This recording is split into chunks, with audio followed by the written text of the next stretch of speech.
नमस्कार दोस्तों, आज फिर मैं आपके लिए एक बहुत ही अच्छी कहानी लेकर आई हूँ। चलिए कहानी सुनते हैं। एक गांव में एक ब्राह्मण रहता था।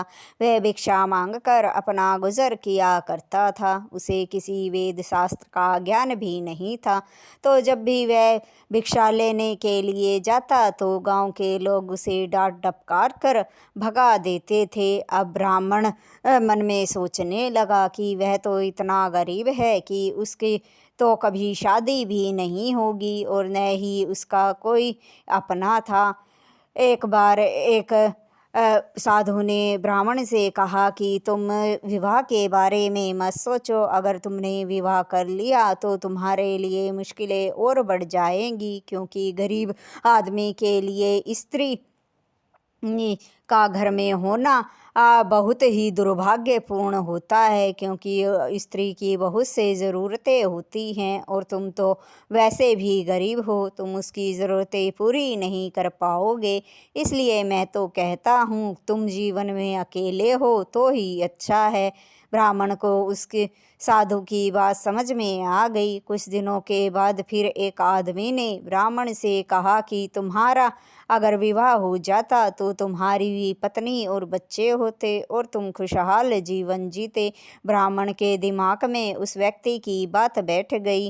वह सोचने लगा कि ऐसे तो मैं गरीब हूँ, मेरा विवाह किसी से होने से रहा। वह खुद ही ऐसी स्त्री की तलाश में निकल पड़ा जो उससे की पत्नी बनने को तैयार हो। वह जंगल से जा रहा था, तभी उसने देखा कि दो आदमी एक स्त्री के हाथ मुंह बांधकर उसे जंगल में फेंक कर जा रहे थे। उसने जब यह देखा तो वह सोच में पड़ गया कि उन आदमियों ने उस स्त्री को जंगल में क्यों फेंका। दरअसल वह स्त्री एक व्यभिचारिणी स्त्री थी और उसके पति ने उससे तंग आकर उसे जंगल में छोड़ने की सोची, इसलिए वह उसे जंगल में छोड़कर चला गया। ब्राह्मण ने जब खूबसूरत स्त्री को जंगल में अकेले देखा तो वह सोचने लगा कि क्यों ना वह इस स्त्री से शादी कर ले। क्यों, वैसे भी वह जंगल में अकेली है, कहाँ जाएगी। यह सोचकर उसने उस स्त्री के हाथ पांव खोल दिए और स्त्री से कुछ भी उसके बारे में नहीं पूछा और न ही ये पूछा कि वे लोग तो उसे क्यों हाथ पांव बांधकर जंगल में गिर गए। वह उसे अपने घर ले गया। वह स्त्री ब्राह्मण से शादी किए बिना उसके साथ 1 महीने तक रही और उसके साथ अपनी ज़रूरतें पूरी करती थी। लेकिन 1 महीने के बाद वह स्त्री ब्राह्मण से कहने लगी, अगर तुम मेरी ज़रूरतों को पूरा ही नहीं कर सकते थे तो मुझे जंगल से उठा कर क्यों लाए। ब्राह्मण कहने लगा, क्या हुआ, मैं तुम्हारी शारीरिक ज़रूरत तो पूरी करता ही हूँ। स्त्री कहने लगी, मुझे महंगे गहने, कपड़े और अच्छा खाने को चाहिए, क्या तुम मुझे वो ला कर दे सकते हो। ब्राह्मण कहने लगा, मैं गरीब आदमी हूँ, मेरे पास ये सब नहीं है। उस दिन के बाद से उस स्त्री ने ब्राह्मण को है जो डांटना डपटारना शुरू कर दिया और अपने पास भी आने नहीं देती थी। वह व्यभिचारिणी थी तो उसने गांव के कई नौजवान लोगों से संबंध बना लिए थे और उनके साथ अपनी शारीरिक और आर्थिक ज़रूरतें पूरी किया करती थी। एक दिन ब्राह्मण जब भिक्षा लेकर घर वापस डोला तो उसने अपनी स्त्री को एक पराये पुरुष के साथ हम बिस्तर होते हुए देखा। यह देखकर वह गुस्सा करने लगा। तभी उसकी पत्नी ने उसे डांटते हुए कहा, क्या तुम्हें इतनी भी अक्ल नहीं है कि घर में दरवाज़ा खटखटा कर आते हैं। ब्राह्मण ने ये बात सुनी तो वह चौंक गया। वह स्त्री की बातें सुनकर बाहर ही चला गया, वापस लौट कर नहीं आया। स्त्री ने सोचा कि अच्छा हुआ, अगर वह कई दिनों तक लौट कर ना आए तो वह अपनी शारीरिक ज़रूरतें पूरी कर सकती है। ब्राह्मण ने जब स्त्री को पराये पुरुष के साथ देखा तो उसके मन में आया कि वह कहीं जाकर मर जाए, इसलिए वह जंगल की तरफ चला गया। जंगल में चलता चलता थक गया था तो एक पेड़ के पास बैठ गया। उस पेड़ में एक सांप की बम्बी थी। दरअसल वह जो सांप था वो एक सिद्ध साधु था, जिसने अपनी देह को त्याग कर सर्प का रूप ले लिया था और सर्प रूप में वह दुखी लोगों की मदद किया करता था। जब ब्राह्मण की आंख लग गई तो सर्प अपनी बम्बी से बाहर आया।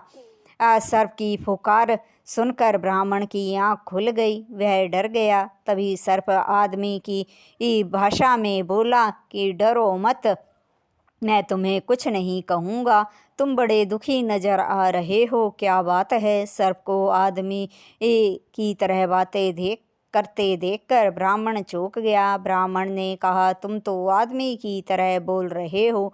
तब सर्प ने कहा कि हाँ, मैं तुम्हारी सहायता कर सकता हूँ, बताओ तुम्हें क्या कष्ट है? ब्राह्मण ने कहा कि मेरी पत्नी व्यभिचारिणी है और वह प्राय पुरुषों के साथ संबंध बनाती है, इसलिए मैं अपने जीवन को ख़त्म करना चाहता हूँ। अब मैं जीना नहीं चाहता हूँ। वैसे भी मैं गरीब हूँ, मेरे पास तो कुछ भी नहीं है और मैं अपनी पत्नी को ऐशो आराम भरी जिंदगी नहीं दे सकता, इसलिए वह प्राय पुरुषों के साथ संबंध बनाती है। सर्प ने ये बात सुनी तो कहने लगा, तुम मरने का ख्याल अपने मन से त्याग दो, मैं तुम्हारी मदद कर सकता हूँ। ब्राह्मण ने कहा, वो कैसे?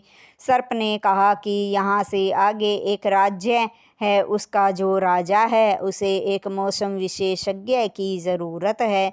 तुम उसके राज्य में जाओ और उसे मौसम की जानकारी दो। ब्राह्मण कहने लगा, पर मुझे मौसम के बारे में तो कुछ जानकारी ही नहीं है। सर्प ने कहा कि मैं 4 महीने के मौसम की जानकारी तुम्हें देता हूँ, यही जाकर तुम राजा को बता देना। इसके बदले में राजा तुम्हें बहुत सी स्वर्ण मुद्राएं देंगे, जिससे तुम्हारा जीवन सुधर जाएगा। ब्राह्मण कहने लगा, ठीक है। अब जो सर्प था उसने ब्राह्मण से कहा कि राजा से जाकर कहना कि अगले 4 माह में खूब तेज बारिश होने वाली है, इसलिए राजा पानी के निष्कासी का प्रबंध कर ले। वह यह बात सुनकर राज्य में पहुंच गया। राज दरबार में पहुंचकर उसने राजा से कहा कि महाराज, मैं 4 महीने के मौसम की जानकारी आपको दे सकता हूं। राजा कहने लगा, हमें मौसम के जानकार की आवश्यकता थी, लेकिन अगर तुम्हारी जानकारी झूठ निकली तो मैं तुम्हें फांसी पर लटकवा दूंगा। ब्राह्मण कहने लगा, ठीक है। राजा ने ब्राह्मण के रहने का इंतजाम राजमहल में ही कर दिया।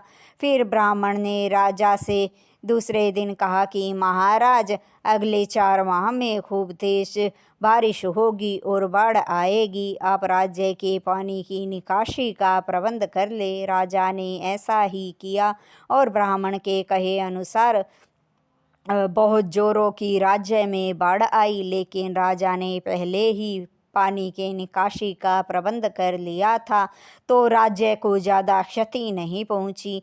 राजा ने खुश होकर ब्राह्मण को 1000 सोने की मोहरें दी।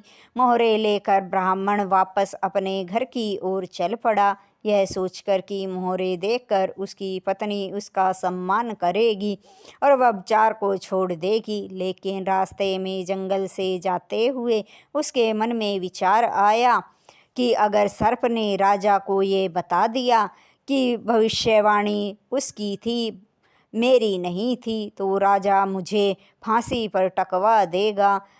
सर्प का डर उसके मन में बैठ गया। वह सोचने लगा कि अगर वह सर्प को मार दे तो राजा को इस बारे में कुछ पता भी नहीं चलेगा। वह उसी पेड़ के नीचे जाकर बैठ गया जिस पेड़ के नीचे उस सर्प की बम्बी थी। वह सोचने लगा, अगर वह इस सर्प को जलाकर मार दे तो सारा किस्सा ही खत्म हो जाएगा। यह सोचकर उसने जंगल से सूखी लकड़ियां इकट्ठे की और बम्बी के ऊपर रखकर उसमें आग लगा दी। आग लगाकर वहाँ से चला गया और सोचने लगा कि आग में जलकर सर्प मर जाएगा। 1000 स्वर्ण मुद्राएं लेकर जब वह अपने घर पहुँचा तो उसकी पत्नी उसे देखकर बहुत खुश हुई, क्योंकि उसके पास बहुत सारा धन था।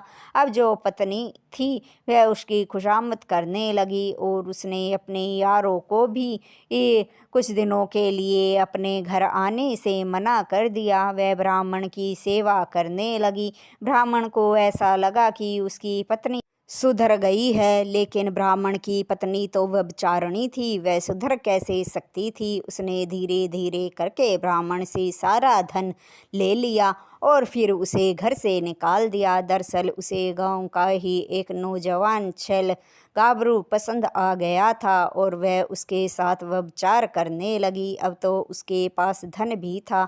अब जो ब्राह्मण था वह फिर से जंगल की तरफ निकल गया।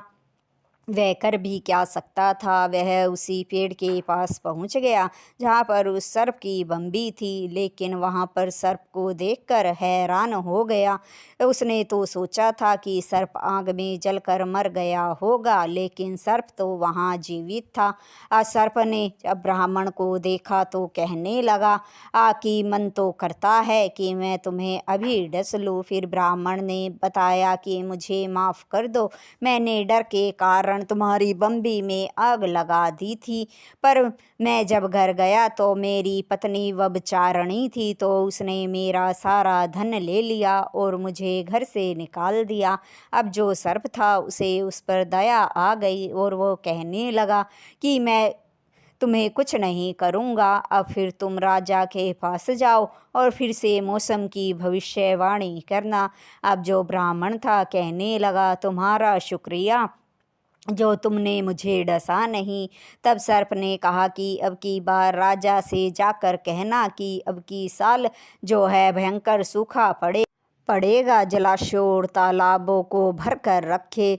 यह सुनकर वह राज्य में पहुंच गया। राजा के पास पहुंचने पर ब्राह्मण ने राजा से कहा कि मैं आपको मौसम की जानकारी दूंगा। राजा को भी मौसम की आगे की जानकारी चाहिए थी, इसलिए उसने ब्राह्मण को महल में रख लिया। ब्राह्मण ने राजा से कहा कि महाराज, अब की बार भयंकर सूखा पड़ेगा, आप जलाशयों और तालाबों को पानी से भरने की व्यवस्था करके रखे। राजा ने ऐसा ही किया, लेकिन अब की बार उसकी भविष्यवाणी गलत हुई। सूखे की जगह भयंकर बाढ़ आ गई। इस बाढ़ में राजा का छोटा राजकुमार भी बह गया।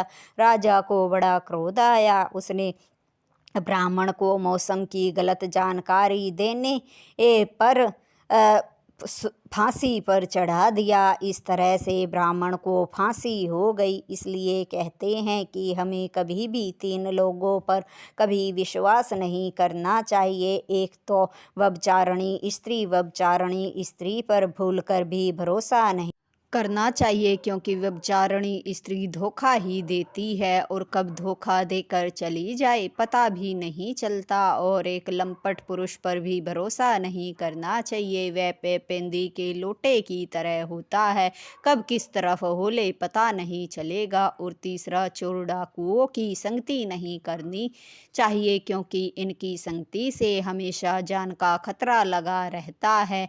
कहानी आपको अच्छी लगी हो तो लाइक, शेयर और सब्सक्राइब ज़रूर करें। धन्यवाद दोस्तों।